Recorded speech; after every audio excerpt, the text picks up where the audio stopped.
बिहार में special intensive revision की list जारी कर दी गई है। बिहार चुनाव से पहले बड़ी खबर, स्पेशल इंटेंसिव रिवीजन जो वोटर लिस्ट है, नई वोटर लिस्ट जारी कर दी गई है। उम्मीद यही थी कि शाम 4 से 5 के बीच इसे जारी किया जाएगा। बिहार में वोटरों की लिस्ट अब जारी कर दी गई है। अब इसके बाद चुनाव आयोग का एक दल जमीनी समीक्षा के लिए बिहार जाएगा। किन किन के नाम कटे, कितने नाम रहे, कितने नाम बचे, क्या वो भूमिका रही। करीब 65 लाख नाम हटने की आशंका थी, लेकिन फिर समय दिया गया कि आप दस्तावेज लाइए। अगर आप उस इलाके में हैं, जीवित हैं, वोटर हैं, एक बड़ी सूची जारी की गई। उसके आधार पर अब ये एसआईआर स्पेशल इंटेंसिव रिवीजन के बाद बिहार के आगामी चुनाव के लिए वोटर लिस्ट जारी कर दी गई है और अगले 2-3 दिनों में चुनाव आयोग की टीम वहां पर जाएगी, स्थिति की समीक्षा करेगी और समीक्षा के बाद उम्मीद यह है कि 7 या 8 तारीख को बिहार में चुनाव का ऐलान भी हो सकता है।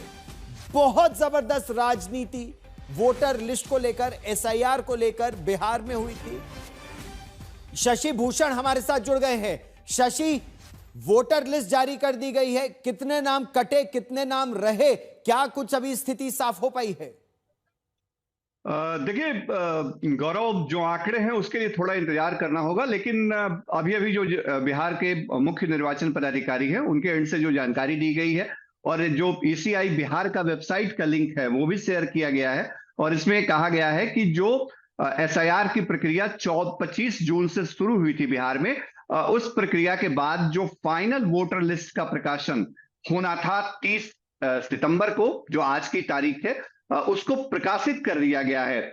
हम लगातार वेबसाइट के लिंक को भी फॉलो करने की कोशिश कर रहे हैं गौरव। थोड़ी देर में वो लिंक जो एक्टिव हुआ है वो लिंक से दिखने भी लगेगा, क्योंकि जो आयोग है उसकी तरफ से बताया गया है कि अलग अलग विधानसभा सेगमेंट के लिए जो फाइनल वोटर लिस्ट है वो पब्लिश कर दी गई है और उसमें अब मतदाता देख सकते हैं कि उनका नाम उसमें है या नहीं है। इसके पहले जो एसआईआर का ड्राफ्ट ई रोल आया था वो जारी हुआ था और उसके बाद तमाम दावे आपत्तियां जो हैं वो लिए गए और एक पूरी प्रक्रिया जो 25 जून से शुरू हुई थी एसआईआर को लेकर के बिहार में, उस प्रक्रिया पर जिस पर सवाल भी उठे, जिस पर राजनीति भी हमने देखी, उन तमाम बिंदुओं से आगे बढ़ते हुए आयोग ने आज अंतिम मतदाता सूची का प्रकाशन जो है वो कर दिया।